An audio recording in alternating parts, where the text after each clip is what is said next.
অনেক বছর আগে শিউলি গ্রাম নামক একটি গ্রামে মুন্নি তার বাবা ও ঠাকুমার সাথে থাকতো। গ্রামের সবারই ঘরে ঘরে একটা করে শিউলি গাছ ছিল বলে গ্রামটির নাম হয়েছিল শিউলি গ্রাম। শুধুমাত্র মুন্নিদের বাড়িতেই শিউলি গাছ ছিল না।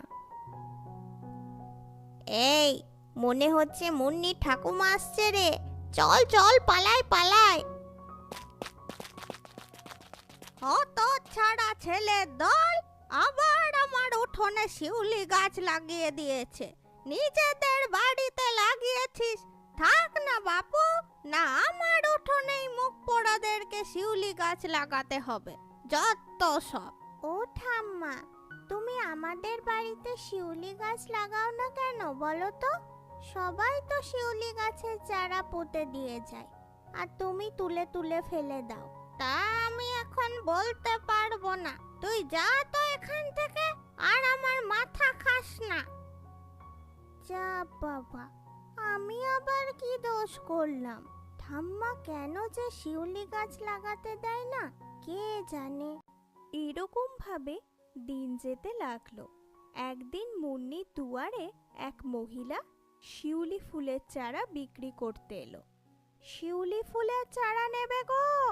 খুব ভালো চারা, ভালো ফুল ধরবে। ও মেয়ে, তুমি একটা শিউলি ফুলের চারা নেবে?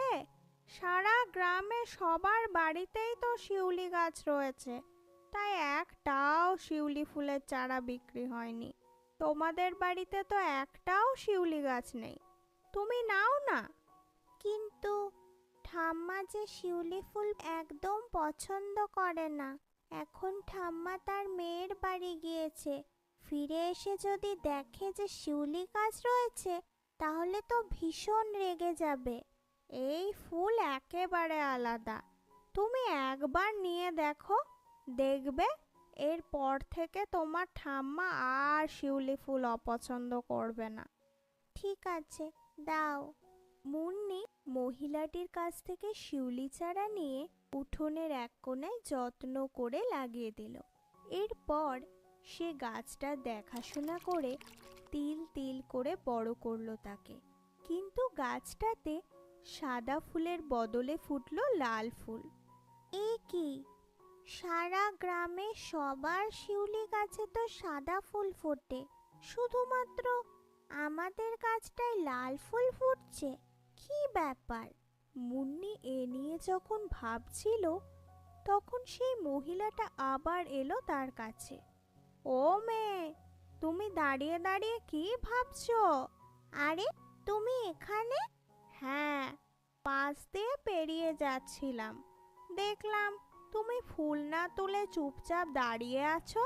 তা কি হয়েছে, ফুল তুলছো না কেন? দেখো না, সবারই কাছে তো সাদা ফুল ফুটেছে, শুধু এই গাছটাতেই লাল ফুল, কেন?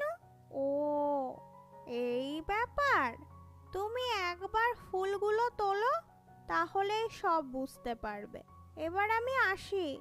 এই বলে মহিলাটি চলে গেল।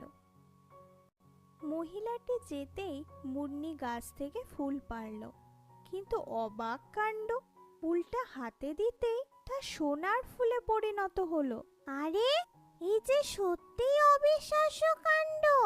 শিউলি ফুল সোনার ফুলে পরিণত হলো কিভাবে?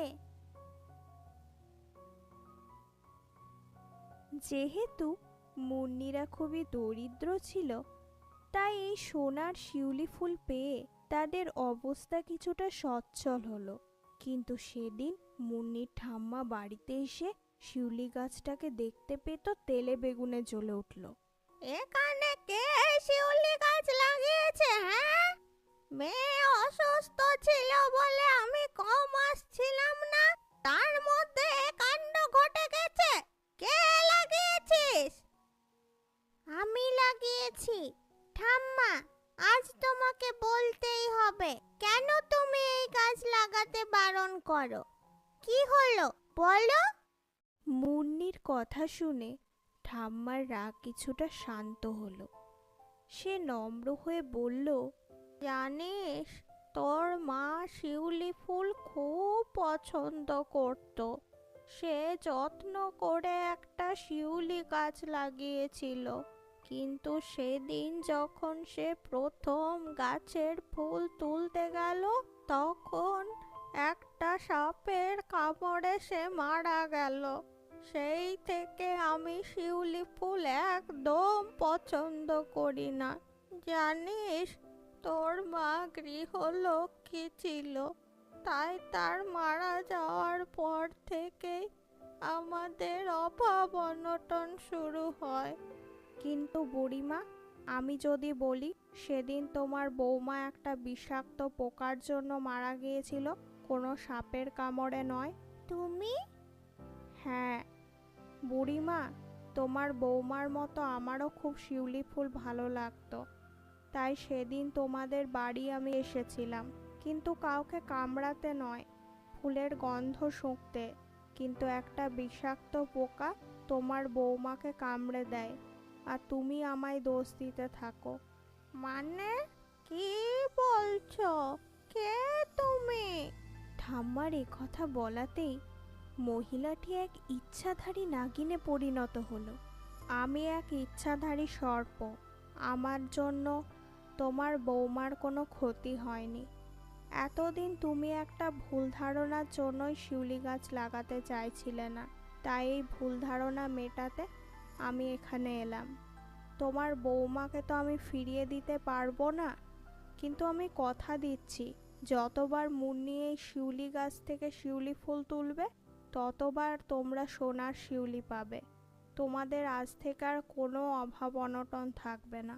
এই কথা বলে সেই ইচ্ছাধারী নাগিনটা চলে গেল। নাগিনটার কথা শুনে মুন্নির ঠাম্মা তার সমস্ত ভুল বুঝতে পারল। এরপর থেকে সে শিউলি গাছ অপছন্দ করাও বন্ধ করে দিল ও তার নাতনি ও ছেলের সাথে হাসি খুশিভাবে থাকতে লাগলো।